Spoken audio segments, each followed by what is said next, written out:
जय हिंद एवरीवन। कैसे हैं आप सभी। तो चलिए आज की वीडियो में अपने उत्तर प्रदेश को कवर करने की कोशिश करते हैं। आज की वीडियो लंबी ना हो जाए। उत्तर प्रदेश एक बड़ा राज्य है, काफ़ी कुछ उत्तर प्रदेश के बारे में पढ़ना है, तो हो सकता है इसके बारे में दो वीडियो बन जाए। तो छोटी छोटी दो वीडियो उत्तर प्रदेश को लेकर कवर होंगी, तभी उत्तर प्रदेश का टॉपिक हमारा क्लियर हो पाएगा। तो जैसा कि आप जानते हैं, उत्तर प्रदेश की राजधानी है लखनऊ। लखनऊ यहाँ मैंने मैप के थ्रू भी यहाँ समझा दिया है। और लखनऊ में क्या है, सेना की उत्तरी कमान का मुख्यालय। यहाँ पर लखनऊ में सेना की उत्तरी कमान का मुख्यालय, और लखनऊ को नवाबों का शहर भी कहा जाता है। यहीं गोरखपुर में क्या हुआ था, 1922 में यहाँ पर हुआ था चोरी चौरा कांड। जब आप इतिहास पढ़ेंगे तो चोरा चोरी कांड जैसी घटना आपको पढ़ने को मिलेगी, जो कि गोरखपुर में घटित हुई थी। इतिहास भी कौन सा, वो इतिहास जिसमें हमारे स्वतंत्रता सेनानी आज़ादी के लिए लड़ रहे थे। और एक और क्वेश्चन एसएससी पूछता है, एसएससी ज़्यादातर ये क्वेश्चन पूछता है। आप एसएससी के पूरी शिफ्टों में से किसी ना किसी एक शिफ्ट में ये क्वेश्चन ज़रूर देखेंगे कि पूर्वोत्तर रेल का मुख्यालय कहाँ पर है, तो वो गोरखपुर है। रेल के टॉपिक को हम अलग से ही पढ़ेंगे, लेकिन यहाँ पर लिंक करते हुए चल रहे हैं। सारनाथ जो कि उत्तर प्रदेश में ही है, यहाँ पर क्या हम लिंक करेंगे कि सारनाथ में बुद्ध जी ने अपना पहला उपदेश दिया था, अपना फर्स्ट उपदेश दिया था। बुद्ध जी ने ज्ञान की प्राप्ति के बाद जो पहला अपना उपदेश दिया था वो सारनाथ में दिया था। लखीमपुर में है दुधवा राष्ट्रीय उद्यान। दुधवा राष्ट्रीय उद्यान, जब राष्ट्रीय उद्यान का टॉपिक कवर करते हैं तो हम वहाँ पर बहुत मुख्य मुख्य राष्ट्रीय उद्यानों के बारे में पढ़ेंगे। लेकिन अगर लखीमपुर राष्ट्रीय उद्यान की बात करूँ तो कौन सा राष्ट्रीय उद्यान है, दुधवा राष्ट्रीय उद्यान। और एक जगह है बनारस। बनारस के बारे में आप अच्छे से जानते होंगे, बनारस में है बीएचयू यानी बनारस हिंदू यूनिवर्सिटी।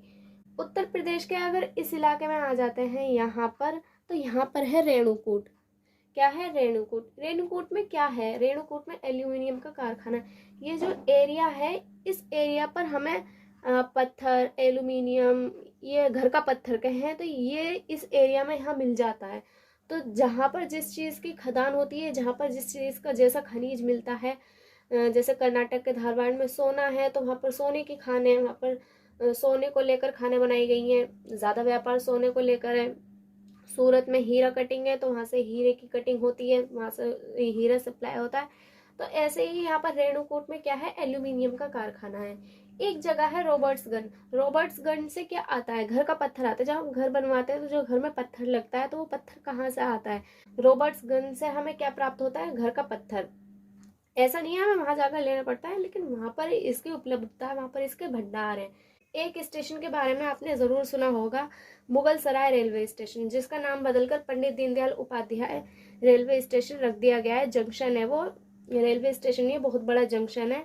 ये एक बड़ा जंक्शन है, बड़ा रेलवे स्टेशन है। सबसे बड़ा नहीं है भारत में, हम सबसे बड़ा रेलवे स्टेशन प्लेटफॉर्म नहीं कहेंगे, वो कर्नाटक में है। लेकिन हाँ, एग्जाम में क्वेश्चन कैसे पूछता है, एग्जाम में क्वेश्चन इस तरीके से पूछेगा कि मुगल सराय रेलवे स्टेशन का नाम बदलकर क्या रखा गया है, तो पंडित दीनदयाल उपाध्याय इसका नाम रखा गया है, आप ये याद रखेंगे। गाजियाबाद, जब हमने हरियाणा कवर किया था और जब मैंने दिल्ली का टॉपिक आपको क्लियर करवाया था, जब हमने एनसीआर के बारे में पढ़ा था, ऐसे ही इलाके गाजियाबाद नोएडा के जो आते हैं, ये उत्तर प्रदेश के ही किस में आते हैं, एनसीआर के एरिया में आते हैं। और ये जो गाजियाबाद है इतना डेवलप हो गया है कि इस एरिया में जाओगे तो लगता ही नहीं कि उत्तर प्रदेश का एरिया है, ऐसा लगता है कि दिल्ली ही कवर हो रहा है। तो ये क्या है, औद्योगिक क्षेत्र है। जहाँ पे भी औद्योगिक क्षेत्र रखा जाता है तो डेफिनेटली बात है कि वहाँ पर डेवलपमेंट होगा, वहाँ पर रोजगार होगा, बहुत सारी चीजें होंगी, बाजार होगा, बहुत सारी मांग होंगी। उन मांग को पूरा करने के लिए फिर पूर्तियां होंगी, पॉपुलेशन होएगी। जब पॉपुलेशन होती है तो हर डिमांड को ध्यान में रखा जाता है कि उनकी डिमांड पूरी की जाए। तो ये गाजियाबाद कैसा औद्योगिक क्षेत्र है। गाजियाबाद के ही थोड़े बराबर में है मेरठ। मेरठ में क्या हुआ था, जिस तरीके से अभी हमने पढ़ा था चौरा चोरी कांड को लेकर गोरखपुर के बारे में, ऐसे ही इतिहास है मेरठ के बारे में। जब 1857 की क्रांति, पहली क्रांति प्रारंभ हुई थी अंग्रेजों के खिलाफ, तो वो 10 मई को प्रारंभ हुई थी। और कहाँ से हुई थी, मेरठ से हुई थी। और जिसका चिन्ह था कमल और रोटी। कमल और रोटी, आपसे ये एग्जाम का पार्ट बनता है कि 10 मई 1857 की जो पहली क्रांति हुई थी अंग्रेजों के विरुद्ध, वो कहाँ से हुई थी, मेरठ से। या फिर ऐसे पूछ लेगा, मेरठ से जो क्रांति हुई थी 1857 में, वो किस डेट को हुई थी, तो 10 मई को हुई थी। कहाँ से प्रारंभ हुई थी, मेरठ से हुई थी। और साइन क्या था, कमल और रोटी। ये ध्यान रखेंगे, ये एग्जाम में पूछता है। एक और क्वेश्चन यहाँ से पुटअप करता है, मैंने मैपिंग के थ्रू यहाँ पर लिख दिया है कि ये ऊपर के एरिया में पड़ता है सहारनपुर। सहारनपुर में क्या है, वायुसेना का एयरपोर्ट। ये एक इमरजेंसी एयरपोर्ट है, लेकिन मैंने आपको बताने के लिए यहाँ पर लिख दिया है कि सहारनपुर में क्या है, वायुसेना का एयरपोर्ट। यहाँ से लखनऊ से थोड़ा इधर को आते हैं तो ये पड़ जाता है हमारा अयोध्या। अयोध्या में अभी वर्तमान में राम मंदिर बन रहा है।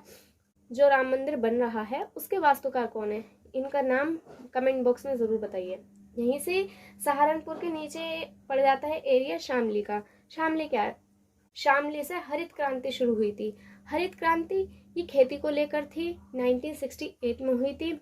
इस क्रांति के बाद हम अपने ही उगाए हुए अनाज पर निर्भर हुए थे, वरना 1965 का दौर था जब हम पाकिस्तान से, और 1962 जब हम चीन से लड़े थे, युद्ध हुआ था, तो उसके बाद हमारी स्थिति अच्छी नहीं रही थी, हमारी आर्थिक व्यवस्था बहुत बिगड़ गई थी। लेकिन उसी के बाद में हरित क्रांति आ गई थी। उस टाइम पर जो पंचवर्षीय योजना आया करती थी उसमें हरित क्रांति को सम्मिलित किया गया था। जब हरित क्रांति आई थी तो एक उत्पादन के क्षेत्र में बहुत ही अच्छा बदलाव हमें देखने को मिला था।